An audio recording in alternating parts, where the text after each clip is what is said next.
impactos económicos, sociais e ambientais decorrentes de uma possível ou de uma eventual ruptura da barragem. Ainda dentro desse domínio dos conceitos fundamentais, temos três grandes conceitos que importa aqui reter, que é a anomalia, que é uma deficiência, uma irregularidade ou uma deformação que possa vir a afetar a segurança da barragem.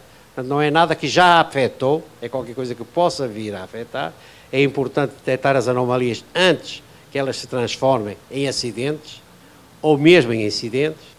O acidente é uma ocorrência extraordinária que afeta a segurança e retira a operacionalidade à barragem, podendo gerar onda de cheia.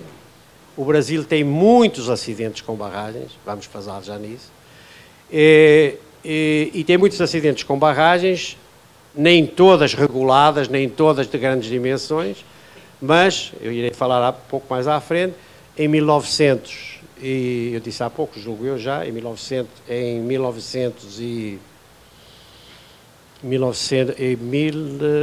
2008, teve 77 rompimentos de barragens.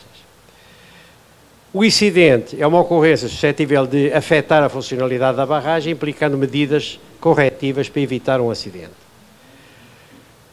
Alguns dados rápidos só para nos situarmos no problema. 30% dos acidentes com barragens resultam de ruptura das fundações de barragem. Portanto, é muito importante o estudo das fundações de barragem. Portanto, a geotecnia tem aqui um papel extremamente importante, porque grande número delas resultam de grandes dimensões, como vamos ter a ocasião de ver, resultam justamente de rupturas de fundações ou até de outros problemas geotécnicos associados, por exemplo, à estabilidade de taludes dos reservatórios, etc. As percentagens de acidentes com grandes barragens têm vindo a decrescer nas últimas décadas, 4% das barragens em 1900, 2,2% para as construídas até 1950 e menos de 0,5% das construídas depois de 1950. Isso deve-se, cada vez se constroem barragens de maior porte, cada vez se constroem barragens em situações mais difíceis, cada vez há menos acidentes, porque cada vez a engenharia melhor sabe tratar destes problemas. E essa é uma questão extremamente importante e a reter aqui. A maior parte dos acidentes ocorre durante o primeiro enchimento ou nos primeiros anos da operação, e acidentes de barragens de aterro antigas resultam, em regra, do galgamento por grandes enchentes, causando ondas de cheia jusante e as consequências correspondentes. E são elementos retirados de publicações da ICOLD, como sabem, é a Associação Internacional de Grandes Barragens. Bom, rapidamente, conceitos fundamentais e cenários típicos de acidentes e incidentes: barragens e fundação, erosão interna, vazões, acumulação de filtros e drenos, instabilidade de taludes, fissuras, recalques, rupturas do maciço de fundação, interfaces concreto-aterro, abertura de juntas de barragens de concreto, deterioração de concreto. São exemplos de acidentes destes que ocorrem por esse mundo fora e aqui no Brasil também, muitos. Órgãos hidráulicos e equipamentos, subdimensionamento hidráulico, deterioração estrutural, obstruções, erosões e cavitações e manobras deficientes do equipamento.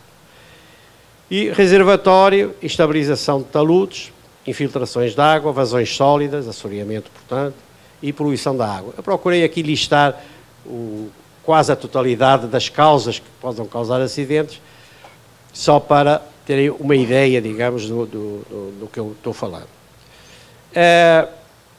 Nós fizemos um trabalho muito interessante, que terminou esse ano, no meados do ano, em junho, um trabalho que demorou 2 anos e meio a fazer, para a ANA, com o apoio do Banco Mundial. E aí o que se pretendia era fazer toda a legislação que não existia no Brasil sobre segurança de barragens, que é um ponto extremamente importante. E no âmbito, digamos, dessa atividade, e recolhendo a informação disponível, nós verificamos que 86% das barragens existentes, estaduais, não hidroelétricas e de usos múltiplos, 11.617, correspondiam, eram essas barragens que existiam na época. Depois 2% eram barragens de resíduos, 2% barragens de resíduos de mineração, depois 9% barragens hidroelétricas e, portanto, no âmbito, a entidade aqui responsável no âmbito da ANEEL, e barragens sob jurisdição da ANA, aqui, a ANA, aqui a Agência Nacional de Águas, 121, 7% do total.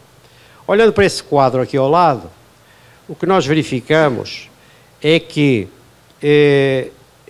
se nós tivermos em conta que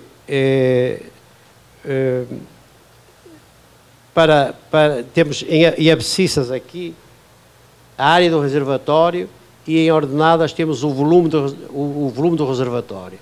Se nós olharmos para aqui, verificamos que apenas para áreas de 30 mil, nós temos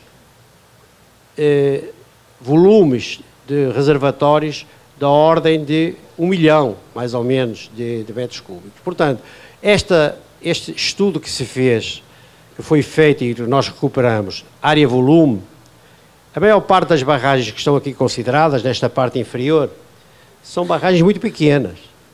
E são barragens que o Brasil tem muitas. E são por serem muito pequenas, durante muitos anos não tiveram quase controle nenhum. E grande parte dos acidentes que se deram e que se dão com essas barragens são justamente porque elas não tiveram projetos adequados, não foram devidamente acompanhadas, não tinham uma legislação que enquadrasse toda a sua vivência. Nos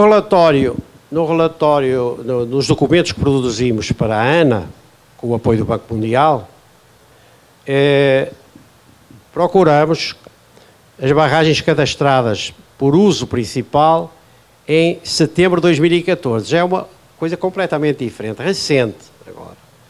Então, nós temos aqui no total cerca de 15 mil barragens que foram identificadas. 89%, 13.336, são barragens de uso múltiplos de água. 663, contenção de rejeitos de mineração. 295, contenção de resíduos industriais. E 642, geração de energia hidroelétrica. Cada uma delas tem uma entidade de suporte, digamos assim. E estes números são suscetíveis de ser ainda melhorados, porque vamos tendo conhecimento de outras barragens, embora as grandes estejam aqui já todas identificadas, e estamos a falar, portanto, de um número de 15 mil, números redondos, de 15 mil barragens que foram devidamente identificadas.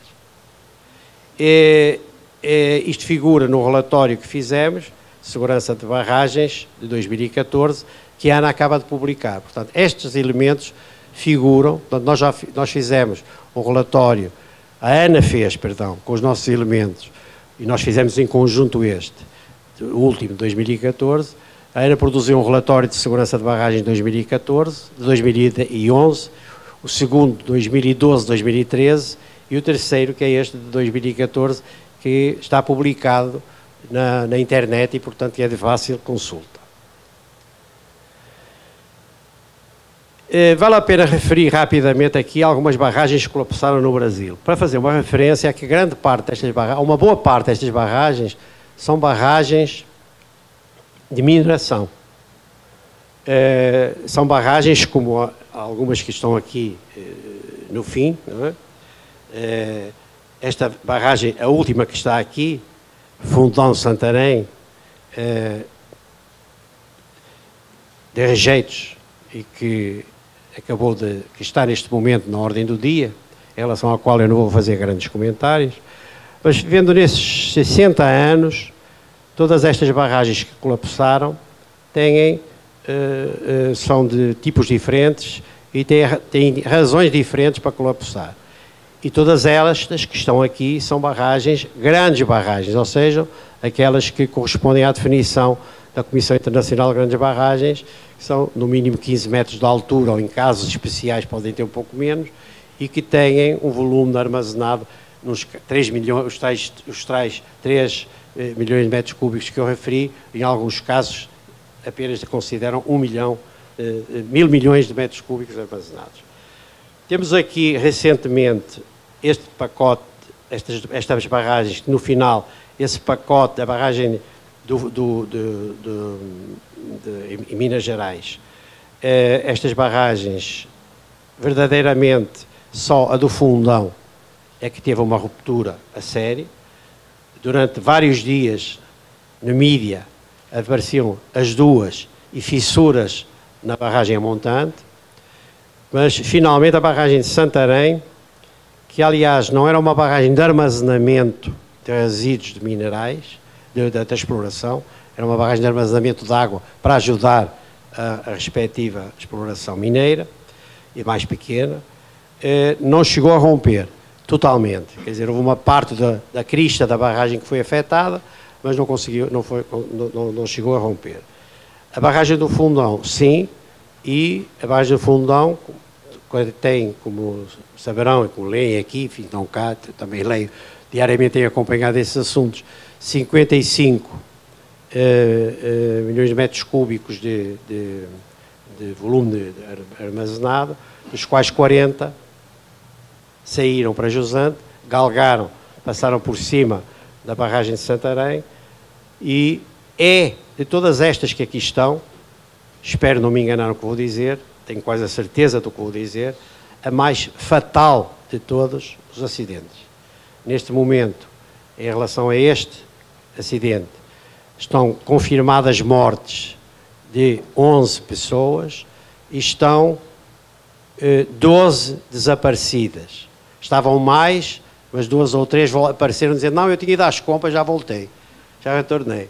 Mas infelizmente são 2 ou 3. Os restantes estão desaparecidos porque provavelmente estão debaixo daquele mar de lama que se criou.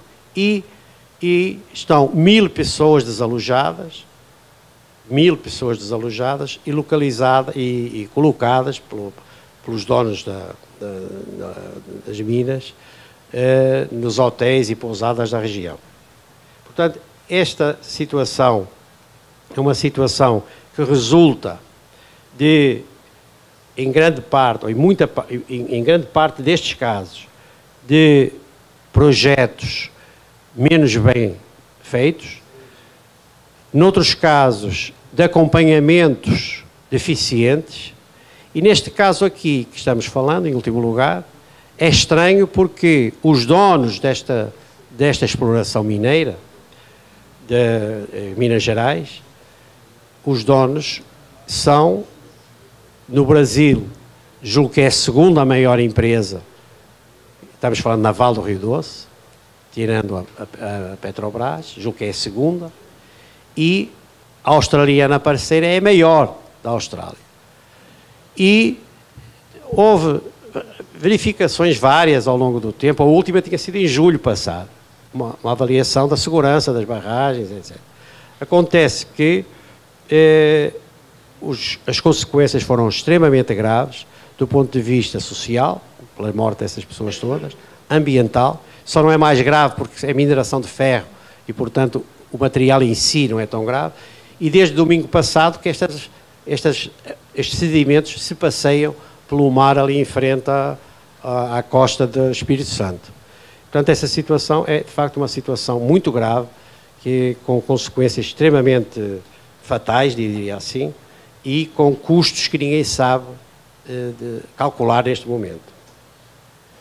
Bom, então, rapidamente, alguns exemplos de acidentes e incidentes. Vou falar aqui nesta conceito de anomalia, que é uma deficiência, irregularidade ou deformação que possa vir a afetar a segurança de barragem. O que é um acidente? Estes todos que eu apontei agora atrás, são todos acidentes. São ocorrências extraordinárias que afetam a segurança e retiram a operacionalidade da barragem, podendo gerar uma onda de cheia. E ao gerar a onda de cheia, que foi o caso destas que eu acabei de falar, foi a onda de cheia, porque, entretanto, naquela zona ali de Minas Gerais, a população foi crescendo e a povoação, digamos, onde as pessoas viviam, foi afetada pela onda de cheia que galgou a barragem Santarém a Jusante, que estava lá para armazenar água para a exploração mineira, e foi apanhar as pessoas que estavam vivendo, a maior parte delas nessa mesma cidade, povoação, a Jusante. Mas eu listei aqui, para não se pensar que estas coisas só acontecem no Brasil, listei aqui alguns grandes acidentes com barragens no passado, cada vez há menos, como vimos naquela fala que eu disse, que à medida daqueles meios séculos que eu fui passando, cada vez menos acidentes, porque há cada vez mais conhecimento das coisas, cada vez mais cuidados, cada vez, sobretudo, mais técnica e mais ciência para resolver os problemas. Temos aqui a barragem de Malpasset, em 59, em França, no coração da Europa, grande desenvolvimento científico, etc. Eu vou referir rapidamente, vamos ver a seguir, eu vou passar rapidamente os slides. Depois, poucos anos depois, 4 anos depois, vejam em Itália, em que a barragem não sofreu coisíssima nenhuma, mas o reservatório, imediatamente a Jusante, em costa esquerda do reservatório, 6 mil milhões de metros cúbicos desceram e criou uma onda que passou por cima da barragem com mais de uma centena de metros de altura e foi matar 2.000 pessoas numa povoação a Jusante, povoação de Longarone. Depois temos Baldwin Hills, nos Estados Unidos, em 63, a barragem que foi destruída também. Felizmente não teve muitos mortos, como também não teve muitos mortos a barragem de Teton, também nos Estados Unidos, em 1979. 14 mortos só, o que se deveu ao facto de a barragem estar numa zona muito pouco habitada. Quando eu vou agora falar de Apertadinho e Espora, que são as duas barragens brasileiras, no meio das 77 que romperam em 2008, essas duas são grandes barragens. São barragens com mais de 40 metros de altura. A barragem de Apertadinho tem 1.600 metros de extensão, 300 milhões de metros cúbicos de água armazenada, tinha. E quer uma, quer outra, não tiveram mortos. Porquê? Uma lá em Rondônia, lá para cima, onde não tinha ninguém morando, animais morreram, etc., mortos de pessoas. E a outra, falei na Rondônia, outra, em Goiânia, numa zona onde também não havia população. Então, por sorte, apesar das ondas terríveis que foram criadas, dos volumes loucos de água que jorraram para Jusante, não houve mortos precisamente pela razão de que não havia pessoas que ocupassem essas zonas, só por isso. Isso tem que ver com o tal conceito que a legislação que de 2010 já introduziu muito bem, que é, que eu já referi também aqui, que são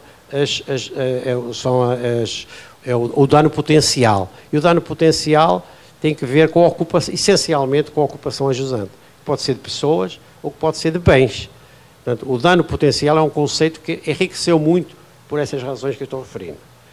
E depois, estas últimas que eu já falei, portanto, como já digo, coloquei aqui, já não voltarei a falar, de Fundão e Santarém. Santarém não teve um acidente, efetivamente. Acidente, em termos de segurança de barragem, é uma coisa muito, muito bem definida, como eu defini atrás. Retira a operacionalidade totalmente da obra. E, portanto, há que refazer a obra toda. Quem quiser fazer, tem que fazer de novo. E a obra fica não funcional. Enquanto que um incidente, como o caso, sei lá, da barragem de Jaburu, que eu citei há pouco, por exemplo, há comportamentos deficientes que são controláveis e que são recuperáveis, ou que a barragem é recuperável desde que se façam as obras consequentes. Nesse caso aqui, isso não é em Santarém. Portanto, havia a notícia inicialmente que também tinha rompido, eram duas barragens que tinham rompido, para além de haver a barragem de Germano, a Jusante, com alteamentos sucessivos, com fissuras, etc., que também está em risco de poder ter um acidente. Mas, efetivamente, Santarém apenas foi galgada, a sua crista sofreu as respectivas consequências, mas ela não caiu. Um incidente é uma ocorrência suscetível de afetar a funcionalidade da barragem, implicando medidas corretivas para evitar um acidente. eu vou mostrar o exemplo de Gove, em Angola. Roxo e Paradela são dois exemplos portugueses. Eu não tenho exemplos portugueses de acidentes, eu peço imensa desculpa, porque nunca houve nenhum acidente de barragens em Portugal. E, portanto, eu peço desculpa por não ter inventado à última da hora. Nunca existiu, felizmente, nenhum acidente, a não ser alguma barragem com 2 metros de altura ou 3, isso não conta aqui para a nossa conversa de hoje. Mas incidentes, nós tivemos 2 incidentes muito importantes. O incidente do Roxo, da barragem do Roxo, feita nos anos 50, as duas feitas nos anos 50. Uma para Rega, no Alentejo, a barragem do Roxo, em que foi preciso desfazer uma parte da barragem e refazer de novo, e a barragem continua funcionando sem qualquer tipo de problema, mas teve 2 ou 3 anos parada com essa reparação. E a barragem de Paradela, que foi uma barragem que criou um trauma